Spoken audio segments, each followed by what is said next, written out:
അങ്ങനെ iOS 26 public beta apple release ചെയ്യുന്നുണ്ട്. ഈ ഒരു അപ്ഡേഷനിൽ കൂടുതലധികം മാറ്റങ്ങളാണ് ആപ്പിൾ കൊണ്ടുവന്നിരിക്കുന്നത്. ഏറ്റവും ആദ്യം നമുക്ക് കംപ്ലീറ്റ് ആയിട്ട് റീഡിസൈൻ ചെയ്തിരിക്കുന്ന ആ ഒരു OSന്റെ ലുക്ക് നോക്കാം. ലിക്വിഡ് ഗ്ലാസ്സിലാണ് ആ ഒരു ബ്യൂട്ടിഫുൾ റിഫ്ലക്ഷൻ ഉൾപ്പെടെയാണ് ആപ്പിൾ ഈ ഒരു വട്ടം കൊണ്ടുവന്നിരിക്കുന്നത്.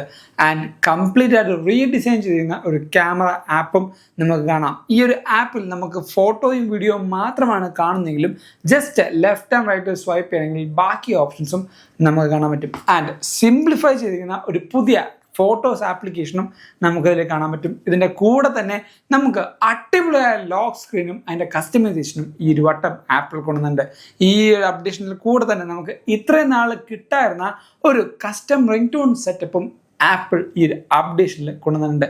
ഇങ്ങനെ കുറേയധികം മാറ്റമാണ് iOS 26 വന്നിരിക്കുന്നത്. ഇതേപോലെ റെഗുലർ ആയിട്ട് ആപ്പിൾ അപ്ഡേറ്റ്സും ബാക്കി കാര്യങ്ങളായിട്ട് നമ്മുടെ ചാനൽ എന്തായാലും സബ്സ്ക്രൈബ് ചെയ്യുക.